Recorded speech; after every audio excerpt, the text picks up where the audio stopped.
Hey guys, and welcome to another brand new video. In this video, we actually have some pretty crazy news going on over here where the PlayStation 5 is now actually going and having a price increase. Now, you guys heard me here correctly. We are now officially seeing some more brand new PlayStation price increases, and this is not cool. Now, we've seen a few other various price increases, which we're going to cover throughout this video, such as the PlayStation Plus, even Game Pass, and obviously just hardware costs have gone up. We've also even seen, I believe, a few PS5 actual price adjustments too as well in other different regions especially. We're going to go talk about why it kind of happened, but at the same time, this is crazy to go and see. Like, this is just nuts in my opinion. So let's go talk about it. Make sure you guys are subscribed with the notifications on. We have the Twitter and Twitch room down below in case you guys like to go and follow, and I appreciate you guys all very much for watching here in the first place. So first and foremost, we have a price increase. I really want to know what you guys think. This is definitely one of the opinion-based type videos I want to talk about because we're seeing a lot of people on social media not happy about this because it just doesn't make sense. I mean, it does, but it doesn't. Logically, and let me kind of try to explain it, logically, there's probably a lot more ongoing inflationary costs going on, especially for, say, in Japan, where this is going to be based on. We'll talk about that. There's also a lot of yen issues. Like, it kind of makes sense macroeconomically, but generally, it's just kind of a slap in the face. So right now, the PlayStation is thankfully only in Japan.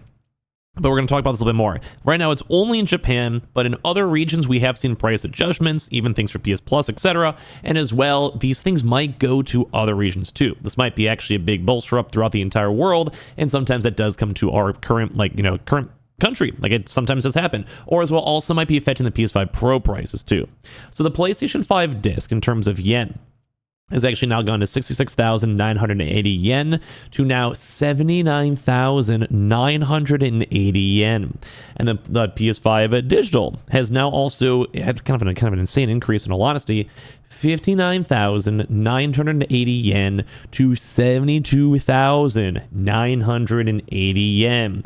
And made the DualSense controllers too as well, from 9,480 yen to 11,480 yen. That is crazy. So if you guys want to know the official sources, this is all in regards now to the PlayStation blog. You can see this is the Japanese one. We'll try to maybe go and translate it to English, and we'll see if you can kind of see more of the thoughts on it, which it should happen hopefully ideally in a second. Saying notice of desired retail price revision of the PS5 and related peripherals in Japan. Now, like I said, this kind of sucks. Like, I don't like this. So thankfully in America, it's fine. Canada's fine. UK, it's fine, has been adjusted. But it doesn't mean it can't get adjusted in the future. And as well, with inflation kind of going rampant, a lot of other outside sources are increasing the prices. Kind of a good example is we did actually see PS Plus also get a lot of controversy when it came to this. So it doesn't seem like PlayStation and Sony is fully against the idea of raising prices. And it also kind of sucks too because sometimes it's like a perpetual subsidiary of people that are canceling. So let's go and say you have like 50 million people using a service at $10 each. At that point, it's $500 million you get. Good. But then let's say people start canceling and they have to kind of still try to maintain at least that same $500 million mark. Then you have 40 million people. Then at that point, you have to raise the price even more to have it go and equate out to $500 million. And that's kind of what's been ongoing to and what might be happening for consoles. And as well, it's kind of a weird one. So let's actually go and do a quick little Google over here because I'm kind of curious on what 79,000 yen to USD is at this current moment. And it does actually kind of seem like the ratio is even crazier. Dang. This is very, very surprising. So as of right this second, 79,980 Japanese yen equals 552 United States dollars. Very intriguing. So as of these past few months, I'm sure you guys have maybe heard, the yen is all over the place. There is really big economic turmoil going over in Japan. They basically had a big series of trench loans that other big countries were basically loaning money out from the yen because it's usually kind of somewhat stable and kind of a somewhat deflationary currency. It's very their interest rates are very low. And then basically a lot of those rates were trying to get raised. So then a lot of loans and stocks had to be liquidated out because there's just a whole entire billion trillion dollar economy was getting around. So basically the Japanese yen is very weak right now. That's why a lot of people want to go to Japan and visit there. So it's almost even more of a double whammy because the reason why they're increasing the prices is because the yen is weak. But at the same time, currencies fluctuate quite a bit. Even looking at the general 1-year chart, you guys can go and see.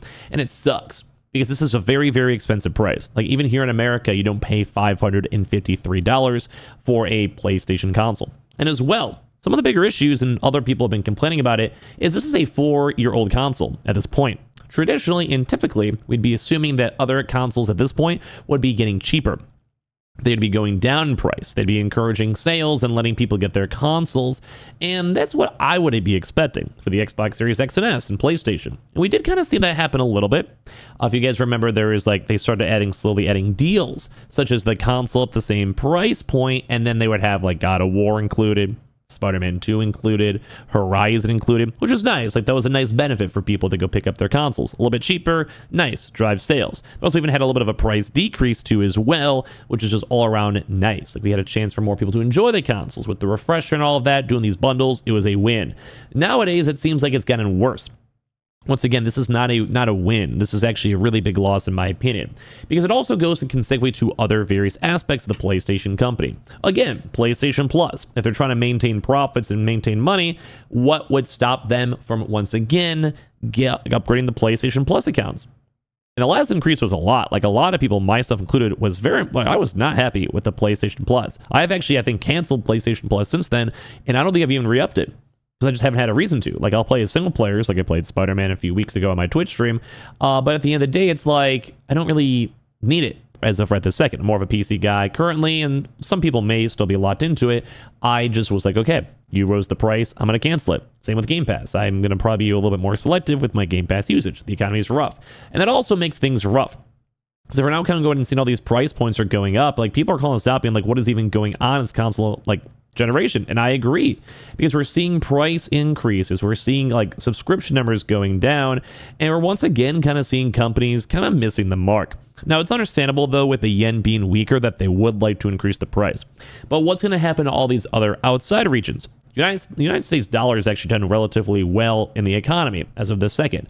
It's held out pretty good. Our inflation levels haven't been insane, and although people may think it's crazy, our economy is still doing relatively okay. Now, I don't want to take away the fact that there's a lot of job issues going on, and sometimes job hopping's hard.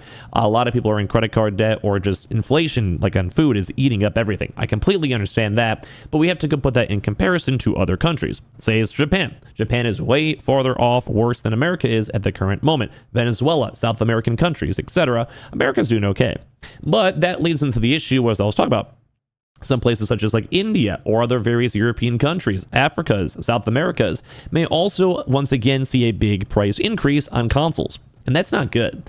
It's bad for the business of PlayStation, kind of lets less people into the ecosystem as a whole, because, well, you just aren't really able not as many people can afford it. It's a need versus a want. It's a want versus a need more so. So people have to prioritize their needs over the want. And that makes things harder, because we have seen outside other region price increases. So this makes me worried about India and China and Japan itself. Japan right here actually sees the price increase. And I think it is a big issue of a lot of big things. Economy is rough. Consoles are rough. Inflation's rough. Like I mentioned, the yen is doing rough, but it just is not good vibes. A lot of people are not necessarily happy with the fact that the price increase is ongoing. I don't think I am. I would not like to see other regions go up, because this will go and affect software sales. Less people having PlayStation consoles mean it's less people that were able to go buy things like God of War or Spider-Man. And all that collectively put together means that they'll have less of an overall budget for future games. It's kind of like a weird snowballing effect. Less people playing, less software, the kind of growth goes a bit weird, and they might get a little bit more desperate. And last but not least, it makes me worried about the PlayStation 5 Pro. Now, we do know, we've been seeing a lot of rumors on the PlayStation 5 Pro, that it may be coming sooner rather than later. Hopefully, ideally sooner than later. And that's an intriguing thing, but if we're seeing price increases already for the 4-year-old PlayStation 5 console, that does not bode well. Because I don't want to have to spend $750 on a PS5 Pro. I think maybe $600, sure. Why not? But other than that, I'm not really too intrigued on anything else. I think that's a high enough price for me. Maybe even $650, $700 is probably a little bit too much. And I'm kind of curious to what you guys think on that. But it sucks. Right now, it is a confirmed price increase. Right now in Japan, the price is going up. People in Japan, probably not happy. Especially now with the big wake of Wukong and stuff. I've been hearing some rumors. We may do a deep dive video on this one, that maybe scalpers are buying up the Japanese stock too, which is maybe this is even Sony trying to take advantage of that, which I understand, but still it sucks for people in Japan, and just a lot of crazy things. This is going to probably get a little more information on it of why, but it sucks. I don't like seeing more price increases from PS Plus. I didn't like seeing it over here from other region console pricing. And I just think it sucks at the end of the day. So make sure you guys are subscribed with the notifications on. We have that Twitter and Twitch stream down below. I appreciate y'all very much for watching. I'll talk to you guys all soon.